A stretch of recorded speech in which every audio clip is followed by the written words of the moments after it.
درون خانہ کلو نفس ذائقۃ الموت کے مصداق تربیت کے اسی زمانے میں حضور بابا صاحب رحمۃ اللہ علیہ کی والدہ ماجدہ سعیدہ بی بی 4 بیٹیوں اور 2 بیٹوں کو چھوڑ کر عالم بقا میں تشریف لے گئی۔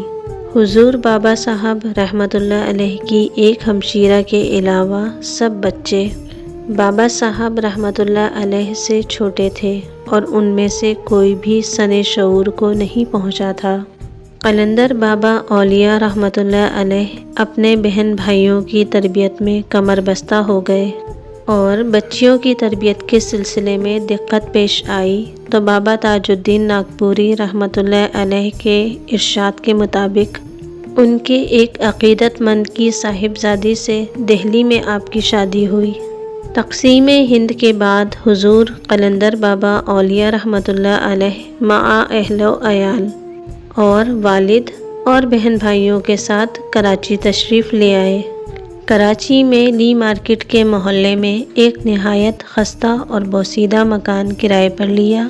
کچھ عرصے کے بعد خان بہادر عبداللطیف کمشنر بحالیات جو حضور بابا تاج الدین ناگپوری رحمۃ اللہ علیہ کے عقیدت مند تھے، حضور بابا صاحب رحمۃ اللہ علیہ سے فرمایا کہ ایک درخواست لکھ کر دے دیجئے تاکہ آپ کے لیے کوئی اچھا سا مکان الاٹ کر دیا جائے۔ حضور بابا صاحب رحمۃ اللہ علیہ نے خان بہادر صاحب کی درخواست پر توجہ نہیں دی اور اسی مکان میں رہتے رہے۔ قلندر بابا رحمۃ اللہ علیہ نے زندگی میں کبھی صابن سے ہاتھ نہیں دھوئے۔ گرم پانی سے ہاتھ دھو کر تولیے سے صاف کر لیا کرتے تھے۔ ہاتھ دھونے میں کافی وقت صرف ہو جاتا تھا۔ جب تک ہاتھ میں لگی چکنائی دور نہیں ہو جاتی ہاتھ دھوتے رہتے تھے۔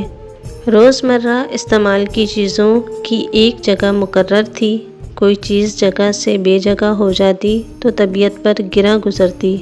ایک دور ایسا بھی آیا کہ حضور قلندر بابا اولیاء رحمۃ اللہ علیہ پر جذب و مستی اور عالم استغراق کا غلبہ ہو گیا۔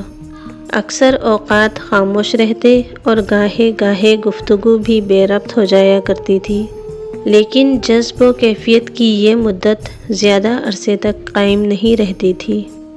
علم لدنا کی تعلیم کے دوران اور اس کے بعد بھی حضور بابا صاحب رحمۃ اللہ علیہ 2.5-3 گھنٹے سے زیادہ کبھی نہیں سوئے۔ نیند پر ان کو پوری طرح غلبہ اور دسترس حاصل تھی۔ غذا کے معاملے میں بہت زیادہ محتاط تھے۔ 24 گھنٹے میں زیادہ سے زیادہ 2 چپاتی اور کبھی 1 چپاتی تناول فرمایا کرتے۔